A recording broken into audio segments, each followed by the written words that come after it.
Welcome back to the deep dive. You know, there are some concepts in the world that are just instantly accessible. Hmm. If I say law of crimes, you immediately get it. You're thinking about theft, murder, punishment. But then there are these other concepts, even really essential ones, that feel like a locked room until you find the right key. It's the ambiguity of language, isn't it? Yeah, As soon as a term moves from the concrete to the conceptual, that initial barrier just goes up. totally. Think about family law. For one person, that might mean the specific rules for marriage in their culture. For another, it could be about, globally accepted principles of inheritance. Exactly. Our source material really pointed that out, that need for a second layer of clarity. And if you've ever heard a term like tort or today's subject jurisprudence, you know that feeling of, okay, I know this is important, but what is it really? Oh, jurisprudence is the big one. For so many people, it's the most opaque subject in law. It feels like this abstract philosophical chatter that's just for academics. Right, not something that connects to a traffic ticket. Exactly. Yeah. But it's the foundational theory that underpins every single traffic law, every contract, every court ruling you could ever encounter. So that's our mission today. We want to flip that perception completely. We're here to give you, the learner, absolute clarity on jurisprudence. We want to give you a rock-solid conceptual base for understanding the subject. Because it really is the universal theoretical groundwork that all specific local laws are built on. And to really get that, I think we have to start with the most basic question of all. Why did we even invent law in the first place? It's a sociological journey, really. We're talking about the evolution from just pure self-interest to communal obligation. Precisely. The sources trace this progression. It all began with the individual. Then you get the family unit, which expands into a community, then a broader society, and finally the formalized state. It's a journey of increasing complexity. Right. You're shifting from me and mine to ours, and then eventually to this idea of we, the citizen. That feels a lot like how we manage other complex things, like, say, economics. You start with barter, which is simple but really limited. Sure. So we formalize systems of money, and now we're managing global economies with digital assets. As things get more complex, the need for shared rules becomes absolutely critical. And that's the point. I mean, if sociology and economics need these big overarching theories to make sense of their domains, law can't be an exception. Law is the framework that manages all of it. The sources gave a really perfect, vivid example of what happens when that framework breaks down. The chaos at a railway crossing. It's a great analogy. So imagine the scene. The gate drops. Vehicles are piling up. The second that gate lifts, drivers they fill every inch of space. Left side, right side, it doesn't matter. It doesn't matter. Yeah. They're all operating on this one principle of immediate individual gain, not shared order. And for a few frantic minutes, it is just a complete mess. And, while drivers have that incredible, and let's be honest, often frustrating, capacity for adjusting to get through the mess, if you applied that same free-for-all to every single city intersection. Urban life would grind to a halt instantly. Okay, let's unpack this. So traffic rules, traffic laws are what control that chaos. Law is the answer to that inherent chaos. It compels systemic movement, even if it feels inconvenient to the individual driver in that moment. It's for the greater good of the flow. And that necessity, that enforcement of order, it goes way beyond just traffic. Think about marriage. Without laws on divorce or property or custody, people could just enter and exit relationships whenever they pleased. It would create just massive instability for everyone. And of course, criminal law. The whole reason we classify acts as theft or fraud and attach specific punishments is to provide a deterrent. The concept of punishment is what we need to control the chaos of self-serving crime. So if law is the structure for managing all this human complexity, then jurisprudence is the subject that actually discusses the theory behind those structures. Yes. Like, why do we punish? What does ownership even mean? What's the limit of liability? That's the shift. You move from the rule book, the thou shalt nots, to the philosophical grounding of those rules. Okay, so let's drill down into the term itself, the etymology. The word jurisprudence comes from the Latin jurisprudentia. It's a really simple construction when you break it down. Juris just means law. And prudentia. That means knowledge or skill of law. So in its most basic definition, jurisprudence is the science or knowledge of law, or even simpler, the skill of law. It implies a deep understanding, not just, obedience. I think this is where it really clicks for the learner. When you study jurisprudence, you aren't memorizing which court handles a specific case in your city. No. You're learning the universal truths.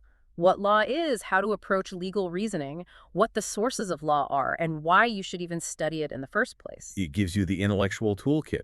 Just like sociology gives you theories to understand society, jurisprudence gives you the theories to understand legal principles globally. Which brings us to what I think is the most exciting insight from the source material, the scope. It's not local, it's universal. That universality is its defining feature.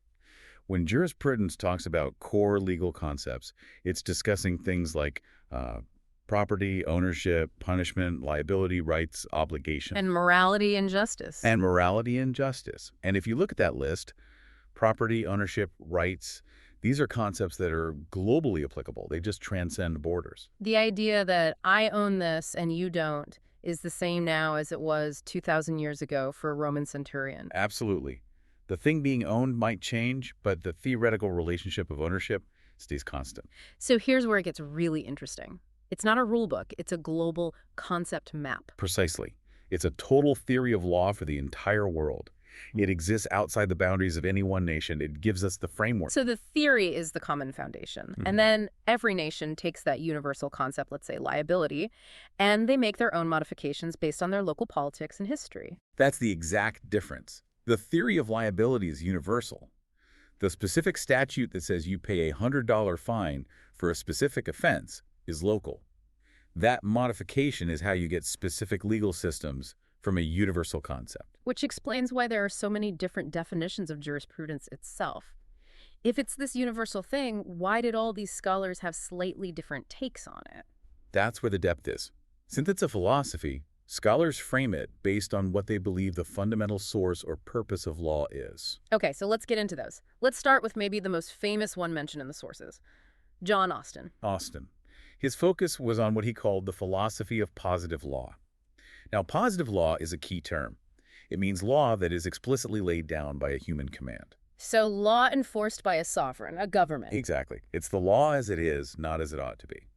Austin wasn't interested in morality or what was good. He was interested in the rules created by people in power. Okay, so a very authority-based structure. Harman and Holland were sort of in the same camp, right? Very much so. Harman called it the science of first principle of civil law. Holland called it the formal science of positive law. They're all focused on the formal, enforceable rules of the state. But then you get scholars who pull away from that command theory. That's where Gray comes in. He took a much more structural approach. He defined it as the science of law dealing with the systematic arrangement of the rules followed by courts. So he was less focused on who made the law and more on how lawyers and judges organize and use it. That's like legal architecture. And then the focus shifts again back toward the moral component. And this is where it gets really interesting.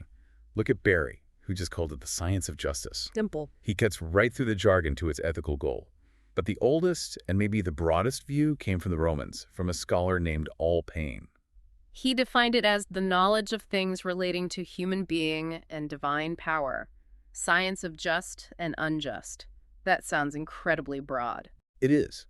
That definition sees law as being tied to theology or some kind of natural order, the divine power. And that shows a major conflict in jurisprudence. Is law just what the state commands, like Austin says? Or is it rooted in some universal moral principles that the state has to follow? That is the philosophical core of the dispute, right there. And then you have Peyton, who kind of synthesizes it all. He called it a particular method of study of the general notion of law itself. Which brings all these different views back to the main idea. They're all trying to define the same global concept. Yes, so when you put all of these viewpoints together, a core consensus does emerge. Okay. First, everyone agrees it's either a science or a philosophy. It's an academic pursuit. Second, it is fundamentally concerned with the just and unjust, with morality, with the principles behind the rules. And most critically, the conclusion from all of them is that this knowledge is a general notion for the world. It's not tied to one country. It's universal. Which brings us to the final crucial distinction, the one that clarifies why this subject can feel so confusing. The difference between the theory and the actual law you'd see in a courtroom. Exactly. The key difference is the source of authority. The concepts of jurisprudence, they come from scholars. They're academic blueprints. A codified law comes from the legislature. It's a command. which means jurisprudence does not have any sections or articles or penalties. You can't be arrested for violating a theory of liability. Correct. The theories are natural and universal. They give the definition of a general aspect, like what contractual capacity is, which then allows a specific state to go and develop 100 specific codified laws about contracts based on its own needs. So the theory provides the what, and the state provides the how and the how much. Perfect.